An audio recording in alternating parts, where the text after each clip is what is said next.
Eu entrevistei o Fernandinho Beiramar, entrevistei o Matheus Acosta Melo, atirador do shopping. Entrevistei os irmãos Cravinhos. A história dos...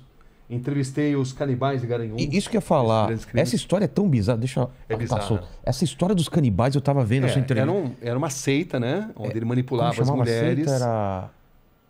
Puxa, você sabe eu esqueci, mas... Eu também não vou lembrar agora. Mas ele manipulava as mulheres, né? Manipulava as mulheres. Ele era um cara muito bom de conversa e as mulheres seguiam fielmente tudo que ele dizia. Matavam, esquartejavam e ainda usavam a carne para coxinha. Que absurdo, cara. É um cara muito manipulador, né? Total, eu entrevistei, né? uma história... Também está no YouTube, quem quiser. Eu vi esses dias, sabendo que você vinha, que eu fui rever essa... Cara, é impressionante. A mulher falando em Deus, aí mostra, né? Tem uns impressos, né? Com a... Pô, eu tava na minha cabeça o nome da seita.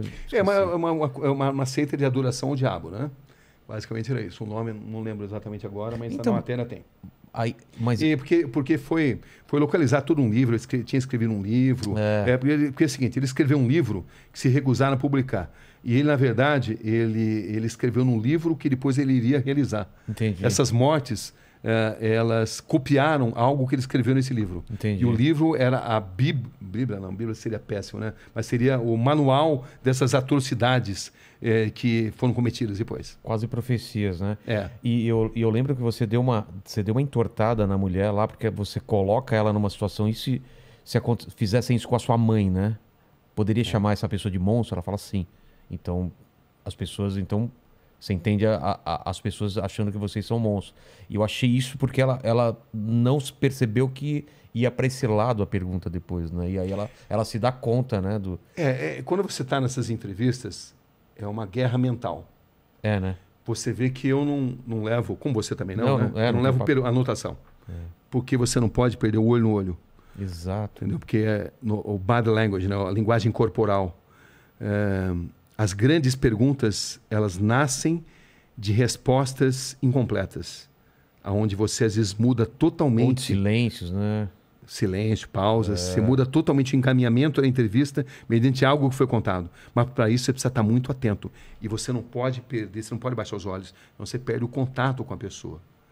Então, é assim que você consegue extrair, né? Eu lembro, por exemplo, quando entrevistei o Matheus Acosta Melo, o atirador do shopping, né? Uma frase dele que me impressionou muito. Aquele do filme, que ele entrou no meio do filme. Isso, que ele assistiu o filme Clube da Luta. E depois... Saiu atirando mesmo. Exatamente, saiu atirando. E ele dizia, o que ficou na sua mente? Ele falou, ficou na minha mente claramente o cheiro de sangue e pipoca. Caramba. Você vê, ele relacionava sangue e pipoca na mente dele. E nunca se arrependeu do que fez. Essa é a verdade. Psicopata não se arrepende.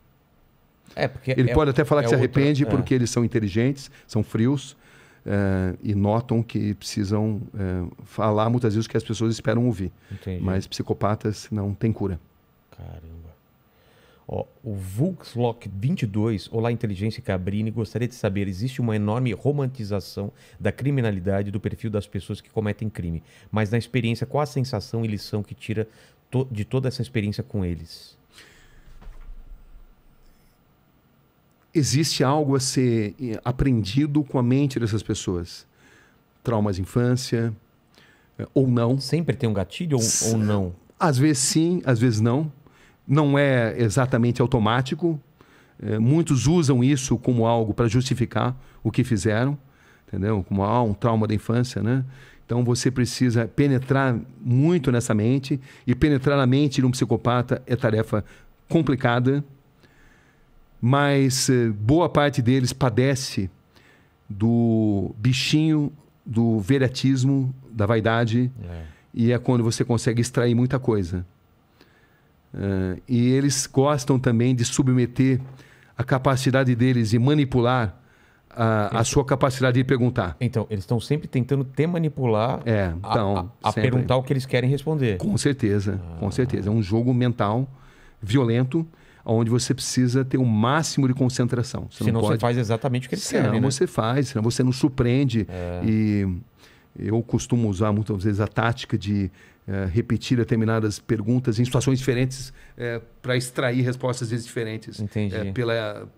Por um deslize emocional, Até mesmo psicopatas podem ter deslizes emocionais, embora eles tenham tanta dificuldade de se relacionar com emoções. Entendi. Entendeu? Então, é algo que você vai aprendendo, né? Você vai aprendendo e você vai lendo nas pessoas, no olhar das pessoas, nos gestos que elas fazem.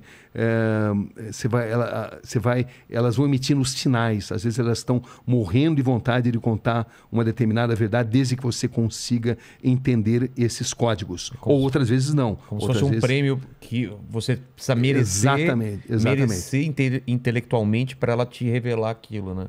Por isso que eu acredito muito em perguntas curtas e grossas, perguntas grandes e mais, dão chance para a pessoa pensar no que vai responder. Entendi. Quando você está falando na sua pergunta, ela já está, vou falar isso, né? Entendi. Entendeu? Não. Então, a pergunta curta e grossa, muitas vezes, de sopetão, é uma grande arma. Mas também a maneira de entrevistar o Rogério não é a maneira de entrevistar o Mandíbula. As pessoas têm personalidades diferentes. Às vezes você precisa ser mais suave, às vezes você precisa ser mais incisivo. Isso muda. Como decidir? Experiência. Psicologia, eu sempre tive muito fascínio pela psicologia, mas a psicologia prática, né? Claro que eu me informo, né? Procuro ler os grandes mestres, mas é muito intuitivo também. Tem essa linguagem silenciosa, né? Com certeza. Corpo, tem microexpressões. E também tem dia que você capta mais, tem dia que você capta menos, enfim. É uma violenta guerra mental. Em determinadas entrevistas, não todas, né? Tem entrevistas que não. São mais tranquilas. São mais tranquilas, mas em determinados momentos você sente que você está numa guerra mental.